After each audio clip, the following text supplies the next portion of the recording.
So our guest speaker is going to be Bryan Went. Bryan has a long pedigree of entrepreneurship and developing products.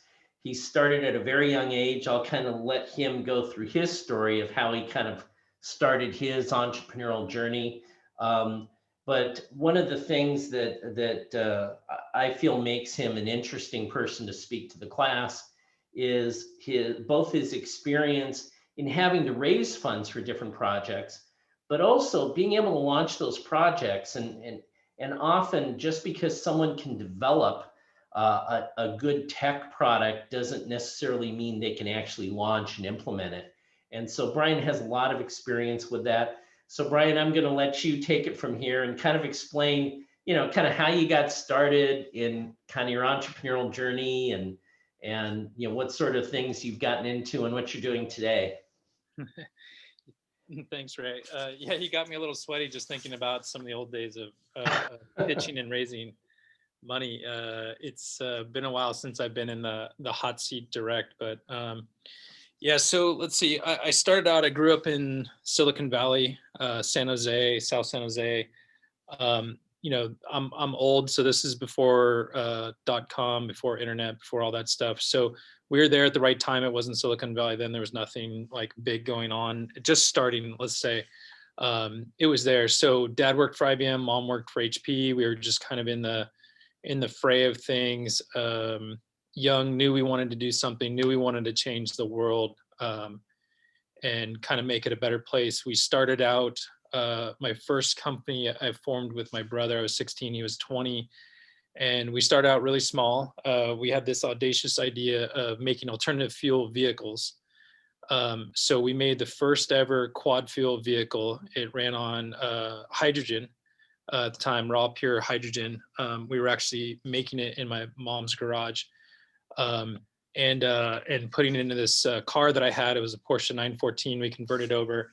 And then it turns out you can buy hydrogen, but most people don't want to sell raw hydrogen to a 16-year-old in a souped up car. So it was really, and at the time it was really hard to do. They would actually have to like clear 300 feet around the fueling station. This guy comes out in an anti-static suit, all white. They would ground out the car, right? And then they would plug this thing in and they would fill up this giant, would look like your barbecue container, for your gas for your barbecue, which it was basically a glorified version of that. So it was a real process, and we started doing it also out of the house, which was really hard, and it was at high PSI, so it became kind of a problem. So we here's I don't know if this is easy to come through on Skype, but there's like your little barbecue container inside the front of the car. So that proved to be a little more difficult and hard to fuel up, and it was getting about 30 to 60 miles per gallon on it, which at the time was like mind blowing. Nowadays, most cars will do that. And anyway, so we also, the way we got it to be quad fuel is the hydrogen was hard to get. So we started doing compressed natural gas, which is what comes into your house. I tapped my mom's gas line and was pulling compressed natural gas out of the house line and pumping it in there. And then the fourth fuel is just a mixture of hydrogen and compressed natural gas, which makes hythane. So basically we were running low on hydrogen. We would top it up with compressed natural gas. And so byproduct, it turned into the first ever quad fuel vehicle. When we were set out to we were trying to do hydrogen, but it was just kind of hard to get our hands on. So that was our first venture. So it was a little audacious, way too audacious. We went out to raise capital. So we were like 16, 20, and there was a couple more of us asking for lots of money to try and change the world. And we got more death threats than we got people interested in what we were doing. Anytime you're trying to disrupt a big group like big oil, big automotive, they weren't too happy. So we had that pushback, living at mom's house, getting death threats and death notes and people talking to mom. And then also that was about the time when probably most of you don't remember this, but Ray would. This is about the time when Arnold Schwarzenegger was driving around in his Humvee, and all the SUVs started coming out. Everybody started making SUVs, so no one cared about oil, gas mileage. This was like way too early. People care less about gas mileage. So the fact that we were touting we could do 60 and close to 100 miles per gallon without losing performance, nobody cared. So anyways, we to fund that project, we started forming other companies, building other technologies. And then that kind of got us off on the path of entrepreneurship in Silicon Valley. And we just kind of rode every bubble from .com, internet, LED, medical, stuff like that. And then we got really good at it. And then at the time, it was a small group. So you'd be a CEO here one day or a junior level manager, and you'd move up or get bought and acquired. And then just everyone from Silicon Valley kind of grew out and expanded around the world. So then we started doing it around the world for a bunch of different tech companies. And we did that for, 20 something years, these kind of ghost writers of technology, building tech, spinning it out, spinning it in. We'd raise capital internally, externally, and get it and buy and sell it quick. And I think we added up, we were over 200 in those 20 years of companies that we had started, or tech groups. And some of them were as quick as starting and selling in less than a week for a multi-six-figure exit. And other ones they're more like 5 or 6 years, where it took a longer, more audacious kind of project and goals and selling stuff. So anyways, that's all I've done for most of my life. I now run several groups, but at the end of the day, it's all doing the same thing. I'm just trying to take technology, knowledge, stuff like that, and change the world, save the world, like we started out doing. And now everything we do is kind of impactful. So it's either got to save lives, improve lives, or inspire lives. So we're not really out trying to make the big dollars, but more make the big impact. And so it's about legacy and kind of leaving something for our kids and future generations, and also trying to set a standard that you can make money and also do good things at the world at the same time. And a lot of people do that, but we just kind of want to do it in our own way. And I think for a long time, where we grew up, everybody was just about the dollar, and so we just kind of got sick of it. And now everything we do, we've kind of cut it off, we've rebranded, we've redone everything. And now what we do is a little more out in the open, whereas before we did a lot of stuff kind of in secrecy, because a lot of CEOs and high level people don't want to admit that they have problems, right? They don't want to tell their shareholders they can't solve it internally. So we were ghosts for a long time, and now the last 10 years or so, we're kind of share what we do. And that's why we became advisors with you, Ray, to kind of share some of the knowledge. And we've been there, and it's difficult and lonely. So we thought we would kind of share some of that with everybody else, and try and lift everybody up at the same time. So that's a bit of my background.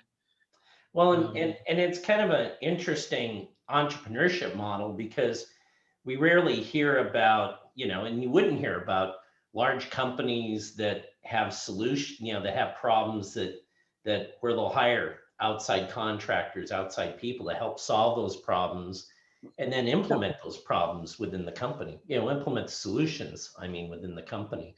It's pretty common. Like if you think, so we've got one company, they are they're a medical company. They have drugs. They manufacture drugs. It's all their facilities are designed is just to give anywhere from basic IV to more advanced stuff for like cystic fibrosis, everything's like that, right?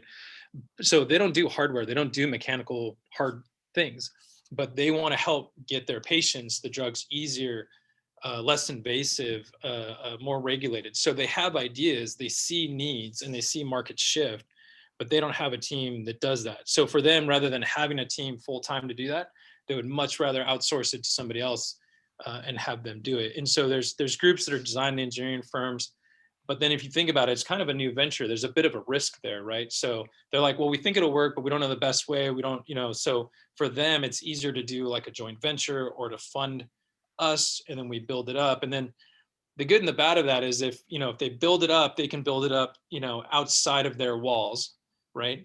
And then they can acquire us and look like geniuses. Or if it fails, then they can burn us, and then they're like, I don't know who that is. And none of their, and then the shareholders really don't know, none the wiser, really, and no one knows. Also, if you're a publicly traded company and you're spending money on, let's say, a new inhaler, right? You kind of dip your cards sometimes. But if it's this other kind of skunkworks group, right, then we can develop in parallel, and people have no idea what direction they're heading in. So there's lots of reasons for it. It seems kind of weird, but even companies like Google and Microsoft and stuff still do a lot of stuff, especially when it's outside of their core capabilities.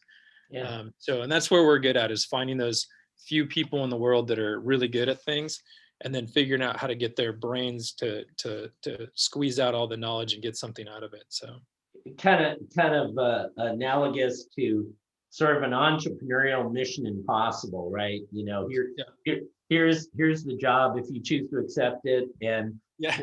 if it fails, we'll disavow any knowledge of your actions, kind of thing. So It is. We used to get we got kind of famous on being able to do, like, we would did a lot of stuff for we owned an event company at one point, and the reason we did an event company is because you have a lot of data, insight into companies' data, right?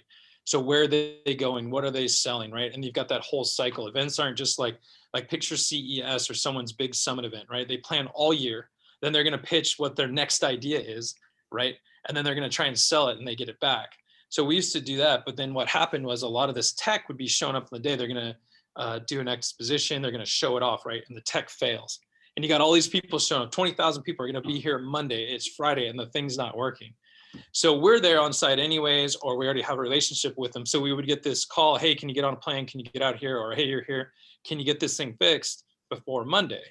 So it's like, of course we can. So that's how we got to be a lot of these guys kind of go-to things when, and that's where they don't want to tell someone like, oh, shoot, it broke. My guys couldn't do it. Now we're at some point and I've got whoever coming to see it. And we got to get it fixed today. So we got really famous for being able to jump on a plane and work on it on the plane or whatever we were doing, get there. And I don't know how we did it, but we saved the day a few times, enough times, so where we kind of got a rep for, well, before we shelve it or it's not going to work, let's call these two crazy brothers I know and get them out here and let's see what they can do. And that's why we were able to do these short cycles, because we would like save it on Monday. It would work all week. And they're like, great. How do we get this into my team? It's like, cool, here's what it's worth. And then, and they're like, fantastic, let's buy up the IP or whatever, So yeah, it's not a repeatable model or a way I would recommend. It's just our path and how we did it. yeah. So But we had some tricks to do it.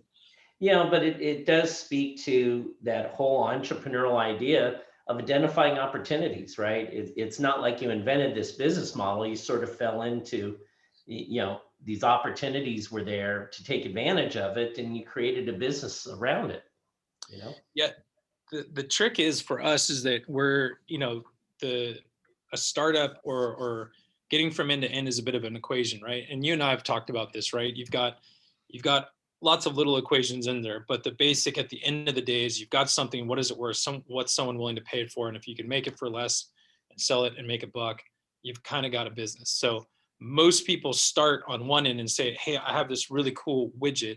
Let me go figure out who can buy it for enough money where I can make money, right? So for us, we start at the end of it, and we start with someone who already has the problem, has the check, and they say, hey, I would buy whatever it is, X, if you can make it, and I would pay this amount, and this is how much it's going to save me.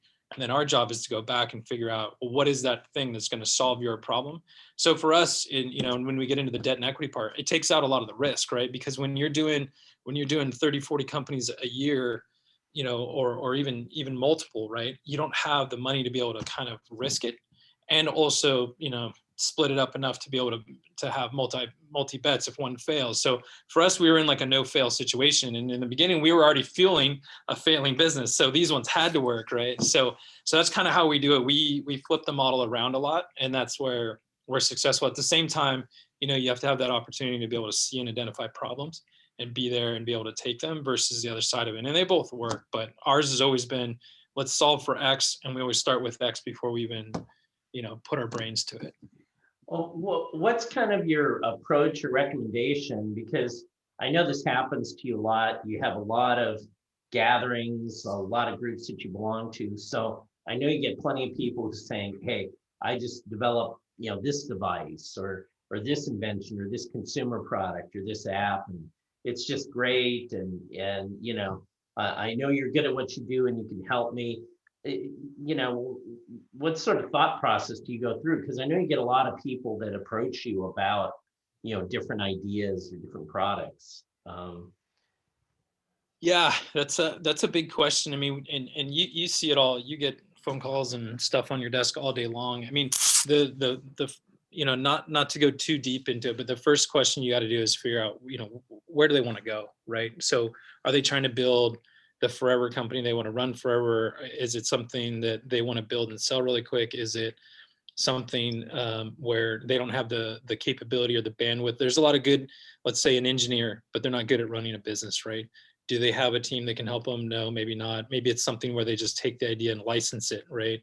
So I think the first thing is try and figure out, where do people want to go, right? And then kind of work backwards from that. Once you know where you want to end up, then you can kind of figure out how to get there. So, there's quicker ways, there's easier ways, there's a bit of both, and a lot of it just depends on your capability, what you have, how much money in the bank, how much you're trying to raise, how quickly you're trying to do it, what's left in the timing of it. If it's something kind of quick and you got to get to market fast, there's a lot of questions first before you can direct them. But I think at the end of the day, I think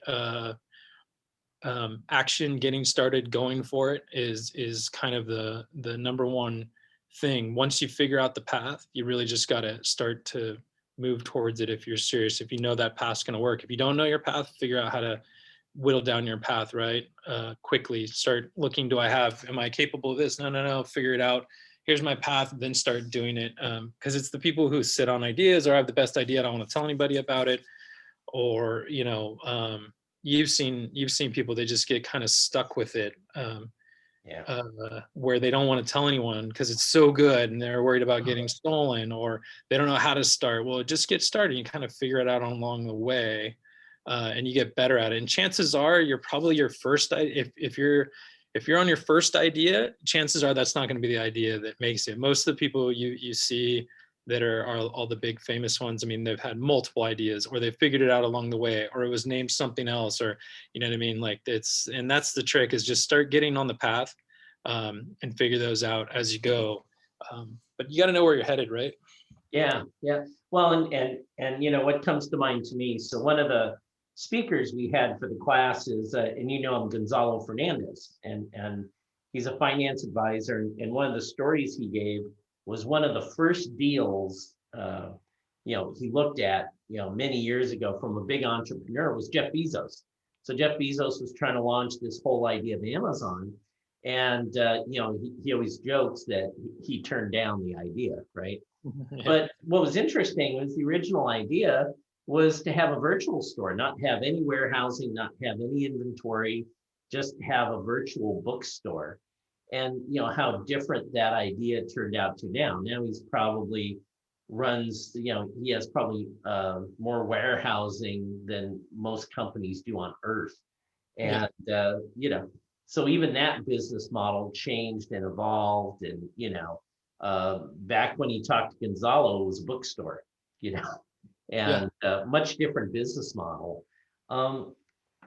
Just to get your thoughts, because I know we'll kind of go in depth next week, but as an entrepreneur, what are some thoughts you have on debt? We'll talk about equity in a minute, but debt financing, what are some things that come to mind when you think about that? I have a very different opinion on debt. Part of it, like I explained, just being like a parallel entrepreneur, I always have too many projects going at once. To me, in most cases, if you need debt, there's probably a problem with it. So like I was saying, with our business model, I start with a check. I'm not doing anything. I'm not even putting pen to paper until I know the check's coming, right? Or they've already paid me something up front. And I got into that early because of debt it's tough, and it weighs on you and it'll keep you up, either whether you think it will or not, no matter who you borrowed from, friends, family, investors. That's the kind of stuff that's tough to do. And then it kind of locks you in, right? And then it's hard to pivot. And I think also the same thing with, no matter how you get debt or equity at no matter what level, people start to be able to drive and dictate your business, right? Affect your decisions. And as much as most people don't think, they're like, oh, it's okay, even if you retain 51% of your equity, right? even if you're in debt for the smallest amounts, right? It's still hard because chances are you're looking at them for another round. You're going to need more money, right? And the fact that, like, okay, here's an example.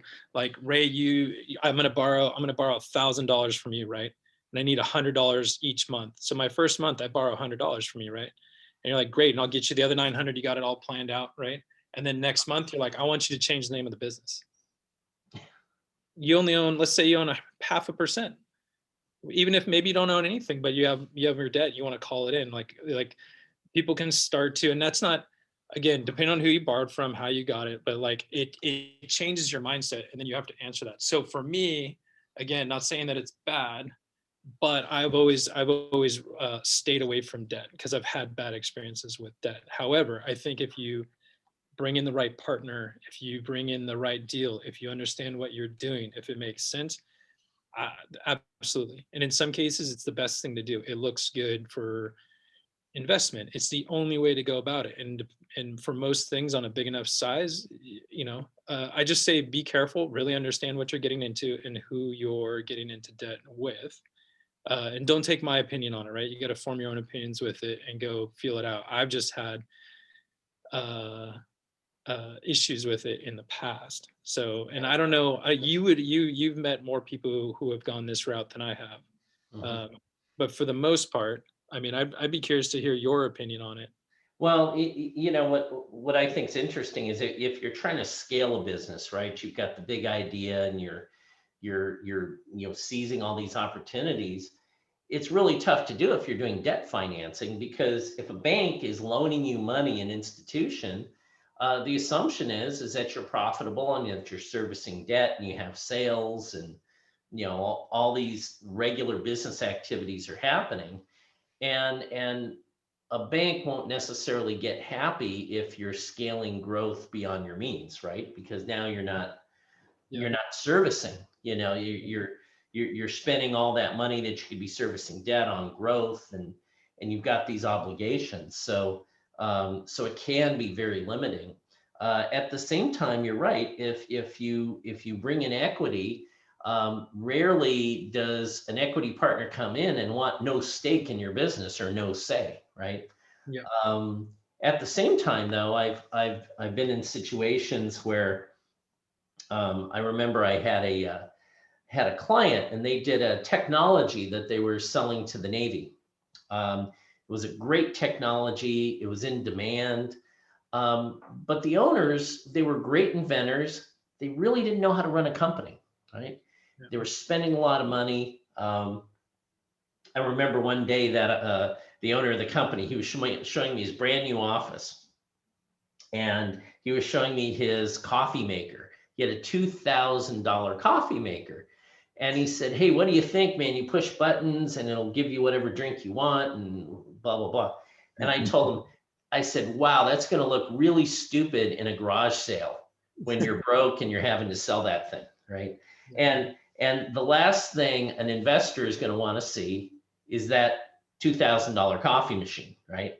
And sure enough, we brought him an investor willing to write a check for $5 million, and took one look at the coffee maker, right? And said, "Oh boy, yeah, I like your idea. I like your invention. You are not running this company.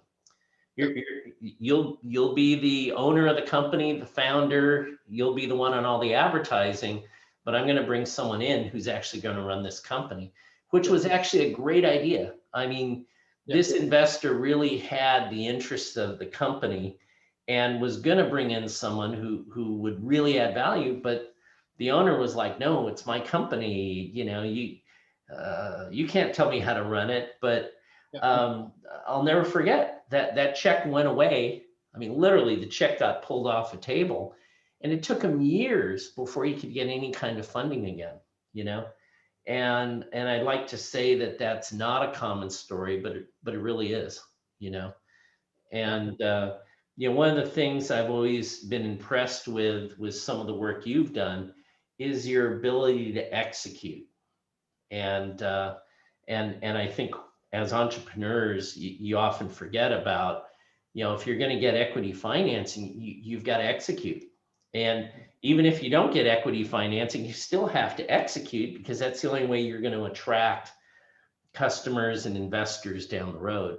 So I don't know if you can kind of speak to that, that ability to execute, because, just because you can invent a prototype or develop a product idea doesn't mean you can really, take it that last mile. Yeah, it's a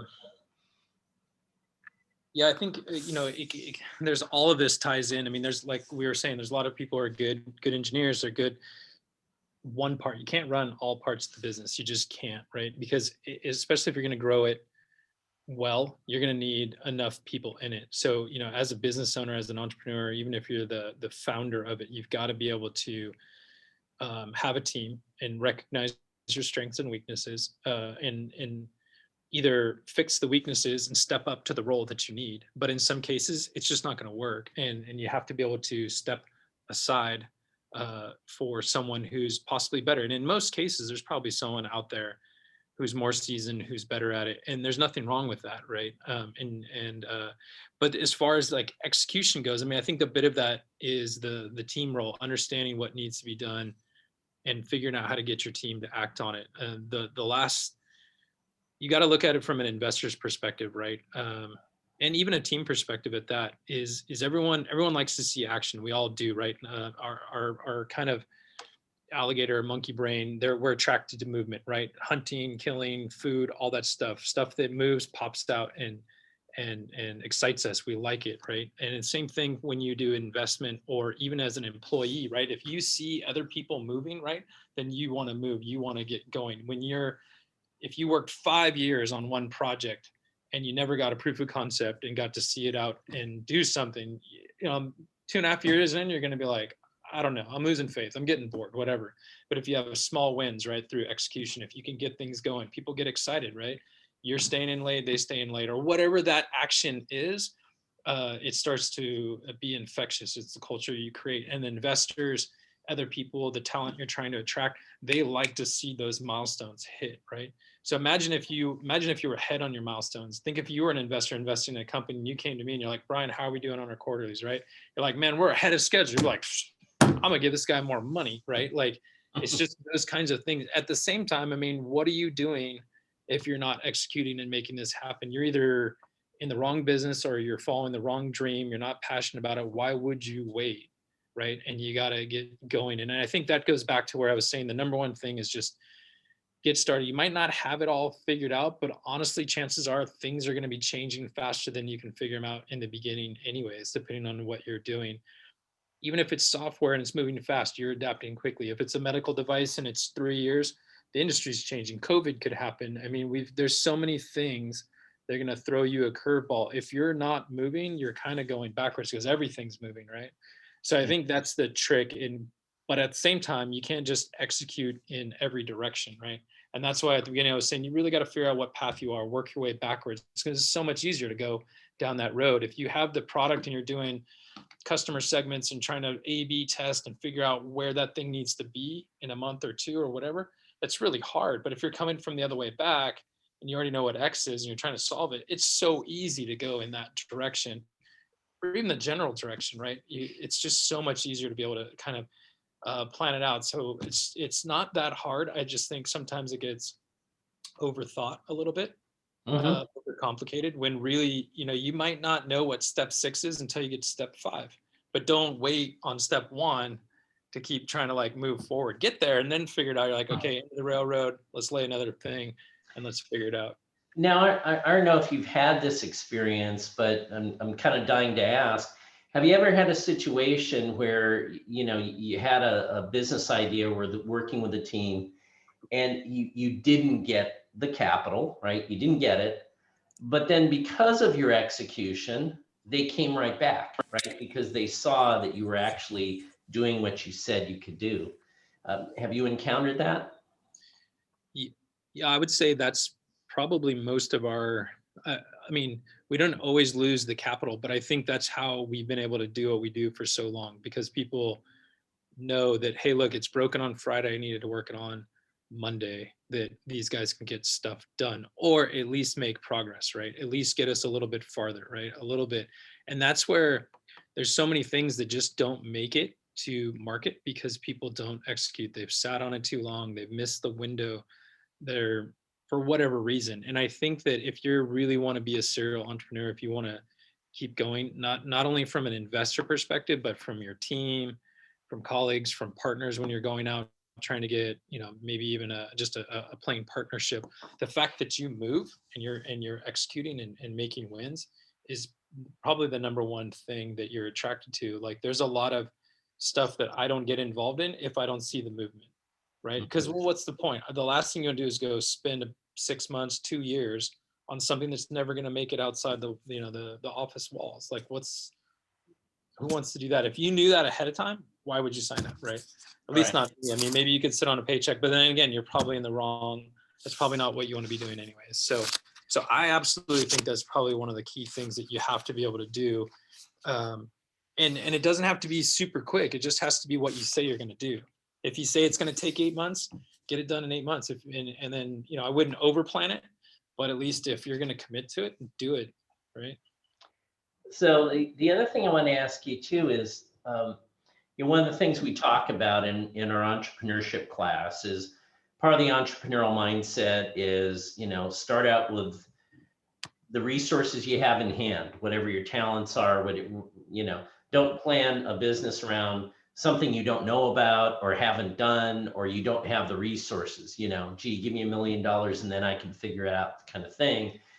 Dealing with your resources in hand. But the other thing we talk about is recruiting others, getting help, because as you said, you can't do everything. So kind of to that, the first, it's kind of a two-part question. I wanted to ask you sort of about recruiting others and working in teams and how important that is and how difficult that is.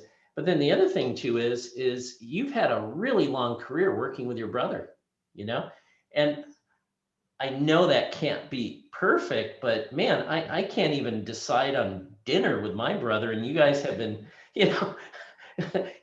doing all these different businesses together. What is that dynamic? I mean, how do you? I mean, to me, if you can do business with your brother, teams are no problem. You can go anywhere.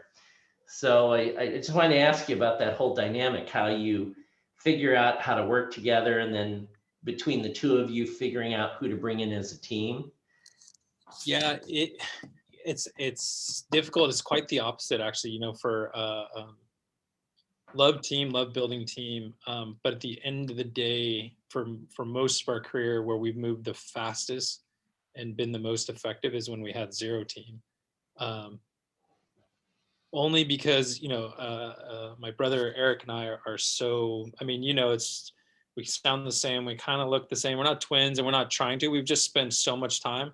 We're like two parts of the same mind, so it's really easy to know what the other one's doing. You have trust, you have faith. So for us, it's just like an extension of ourselves. So we're kind of lucky in that respect, and it's. I don't know a day that it wasn't perfect ever. I mean, we've always been close, and the joke's kind of like it started out with us versus the parents, right? And they kind of always, for whatever reason, we always had this way to try and get one over on the parents or whatever it was. But then it turned about into us versus the world kind of thing. So we just built that at a young age and being able to figure out how to do things together. So it's been, forever, and we're still close, never fight, never argue, never anything. And in fact, making decisions is it doesn't really exist because we're either have the same mindset or, the other one, like we kind of already can just know what we're going to do. So we're lucky in that respect. Team has been hard for us to find like-minded people. And I think because the people like ourselves are the ones that we're attracted to are kind of doing their own thing too. You know what I mean? That's not to say that there's not a lot of other people. It's just, it's kind of at least the way we do things. It's fast. Most people don't want to put in the hours to do it. So it's been hard to retain people. And then the ones that do want to do it are really good. And we kind of know that we're going to build them up and they'll, fly the nest someday, which is great. but it's hard to retain people because they're so good. So like you've met Haley, right? She's graduated early. She's 17 right now. And, she's ready to run her own company. You know what I mean? We've put equity in. She's got equity in a couple of our companies. She could leave today and run off and do whatever she wanted today at 17. She's amazing. So it's hard for us to retain at the same time. So most of our stuff, honestly, a lot of it is contractors, and we use them for short spurts. So we don't ask them to leave their jobs. I think a lot of what people do during the day makes them stronger and better. And then a lot of times we'll pull a few hours out of them every week, nighttime or something, to let them be creative and kind of, let them off the leash a little bit in their areas that they're experts. Like we have one contractor. She's been working for us since she was in college, and it's, I don't know, 15 years now. She works for UL, and she manages their innovation fund. It's a $20 million innovation fund, but she moonlights with us. But she has so much knowledge being at UL. If we pulled her out of there, she wouldn't be as effective. So she just puts in, 10 hours a week with us, right? And so we get the best of both worlds. And then vice versa, when we want to go into UL, then we utilize her as well. So we've got a bunch of those kind of core groups. But I think if we pulled any one person out for too long, I think it would almost be kind of like suffocating them.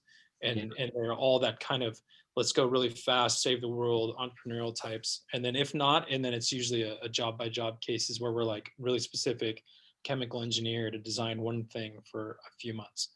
And then we build those things up. So that's kind of how most of it is. Yeah. So are there any sort of products or projects finished or you're working on that you can share with us? Man, yeah, I could bore you all night long with a bunch of stuff. We're working on an advanced energy storage device, so basically like a better battery. We licensed the technology out of UCSD. It goes in a battery, and it essentially, really quick, I'll just tell you a few of the ones we're working on. Essentially, the reason that batteries go into like thermal runaway or explode, or they start to degrade, they get dendrites in them, which is like stalagmites and stalactites, right? And when they connect, they either short or pop or anything like that. So our technology, basically, every time you charge it, it shakes the battery like a dog getting out of the pond, right? It shakes off all the dendrites, so it's always clean. So the cycles will last tens of thousands, if not hundreds of thousands of times longer. We basically stopped testing because we didn't see any formation. We're working on a quantum solution. So everyone's working on quantum right now. Our tech is basically, we're taking all the cold atom traps, which are pretty big and right now, and they're all like desktop size. And ours is about this size. So we're trying to make it kind of going from the desktop computer to that kind of mobile phone device idea in quantum. So when everybody gets it figured out, we'll have already been able to help them shrink whatever it is. So we're kind of hedging our bets to see who's going to come out on top. And then we'll be like, cool, we can shrink that for you, make it smaller with our cold atom traps. We've got a handful of medical devices. We've got another company. I don't know if you've looked at Ripple, they're a client. So Ripple does long range communications. They basically take what normally is a very slow network and makes it really fast, where they're used to sending like, edge networks and stuff where it's sending bits, and now they're sending video over it. I don't know. We've got a ton of stuff like that for space travel, food, water, and like ags type stuff on Mars, things like that. So we've got a bunch of stuff. So most of our stuff, as you know, is kind of, we look about 5 or 10 years out, and that's what we work on a day to day as ourselves. When we have our time, that's what we work on, is the longer, like kind of future tech stuff. And then all the kind of really quick turnaround stuff from the big companies is the other 50. And that's usually kind of quicker. I wouldn't say easier stuff, but it's a little more quicker turnaround. That stuff's like months to a year top, and the rest of the stuff's like long term, but big effect. That's kind of like our give back. Yeah. Well, and so I always like to relate to the class stuff that's going on locally, because a lot of times when we talk about entrepreneurism, we're talking about Silicon Valley or usually places that aren't here. But I was wondering if you can tell the class a little bit about a project that we've kind of roped in on, the fathomworks project, and which is literally just more or less down the street from Cal State Channel Islands. Yeah, in fact, Alan's a professor there, so fathomworks is one of those. One of the things that we figured out with innovation right now, Ray, is that it's not always the technology, right? A lot of times the technology is out there, but it's the process, it's the understanding, the mindset that goes around it. And so the Navy, primarily in a lot of the DoD arms, are this, where the technology is out there, but the way to get the technology to the end user is slower. So with fathomworks, one of the reasons that it came up is that they saw how we were taking medical devices that normally take 6 years. Now we're getting them out in 3 to 6 months, FDA approved on patients and stuff. And they went, great, how do we take our timeline, which is in some cases decades, and how do we shorten that? And so some of what came up with that is fathomworks. And what we realize is it's the test, the development cycle, the feedback loops, and seeing is believing kind of things where people can actually get their hands on it and get feedback. We have a lot of technology that's never been used by like, let's say, a system matter expert, right? Like a warfighter. So they'll bring it out and they'll say, hey, I got this new widget. And we're like, great, but I can't use it because I have to wear gloves at my job, right? So there's little things like that, but they don't know developing it in their office. So fathomworks is a joint use space, and it's designed to get industry partners, private companies, universities, and then the government. Primarily the Navy sponsors it, but it welcomes all branches to come out and basically collaborate on innovation and try and speed things up. So there's a couple parts. We've got the physical part, which is the lab space. It's 60,000 square feet in total. We have 20,000 dedicated with equipment and testing facilities. So if you look up the site, it's fathomworks.com, but it's got anywhere from metalworking, woodworking, up to testing evaluation. So we can do advanced weather testing like salinity, pH, sunlight, acidic rain, stuff like that. We've got 3D printers. We have the kind of crowning jewel is a metal 3D printer. So it's the same thing as plastic, but we're printing actual like steel, titanium pieces out of metal. We've got a drone cage there built in. We've got an above ground pool that you can throw stuff in and test in. It's about 75,000 gallons. And then we have a big open space that we can kind of turn into like mock runways and stuff like that. And then there's an online community part that helps teach people about how, like, what's the government contract look like? What's the SBIR program? How do you get free money for the government for research and development, stuff like that. And then, so that's fathomworks. And then on paralleled with that is Antex, which is the Advanced Naval Technology exercises. And every year for about 3 months, everybody brings all their really fun toys to the sandbox and we all play. And it seems like just kind of fun war games, but it's not. It's designed to let people like me, with the technology, get out onto a boat, an oil derrick, something, and get into the subject matter experts' hands and work side by side with them to help develop, test, and evaluate technologies. So this is the pipeline, the innovation pipeline into government.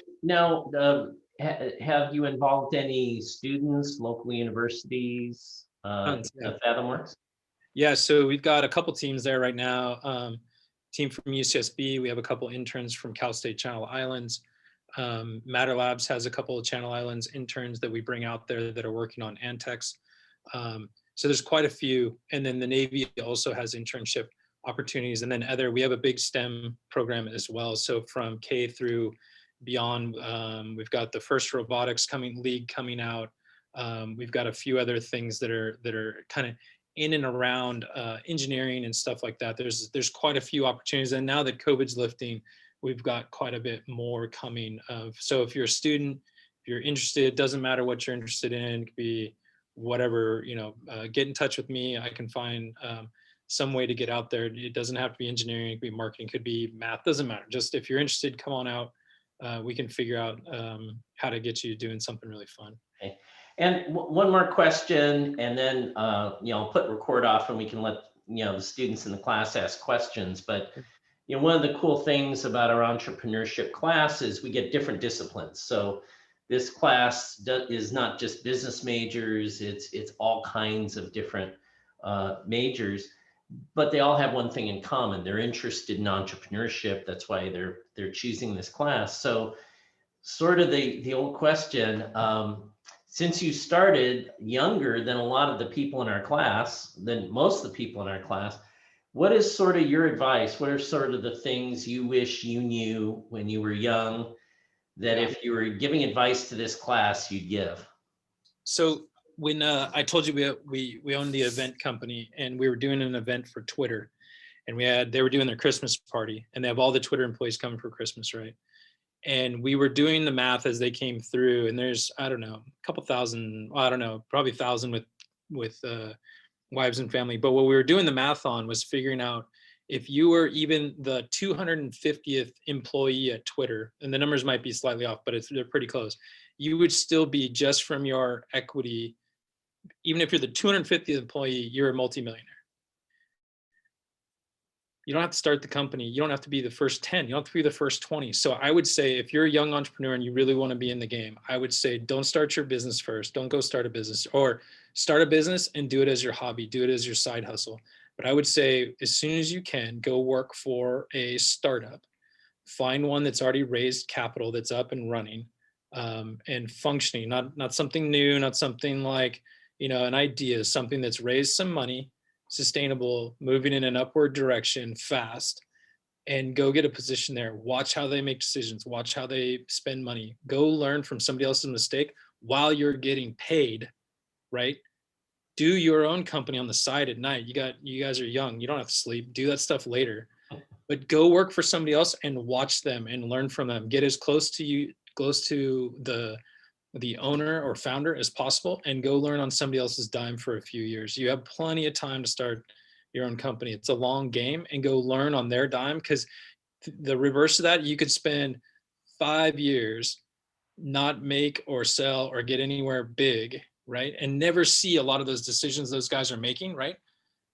Ever for 5 years, you could basically just waste it and trying to do what you do and be broke in the meantime, not get the experience, right? And maybe the decisions, or maybe what you're doing isn't right in the first place. So it's kind of like a mentorship, but you're like on the job mentoring, watching over someone's shoulder, learning how they can do it.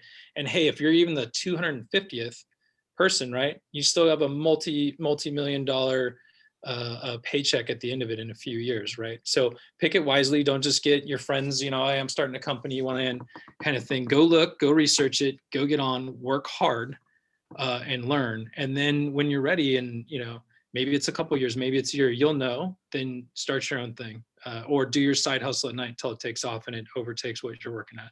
So that's what I would say. It would have been nice to know a lot of that stuff at 16, 20, 25. And there's still, in fact, I've been doing a lot of stuff lately where I'm going back and working for companies and entrepreneurs that I like, just so I can see how they function and how they make decisions. I've been doing that for the last 5 years or so, coming on as a C-level CFO, CTO, something like that, just so I can get an understanding and see how they work. And it's man, I wish I would have done it when I was younger. Yeah. Well, and I think that's great advice. One of the things we're going to talk to the class about next week is venture capital, and so one of the methods I'm going to go over with the class is the traction gap method. Nice. And I know we both met with Bruce Cleveland, who kind of was the person who really led the charge on this traction gap framework, and he's a famous venture capitalist. But what I thought was interesting is, he started out as an employee with Siebel Systems. He started out at Apple. He started out, and you can tell that because he was on these founding teams that did so much, yeah, when it came to him developing, his own companies, investing in other companies, he just comes with all this knowledge, So, well, that's great. Well, thank you. Hold on, and I'll stop the tape, and then we'll go forward with some questions from the class.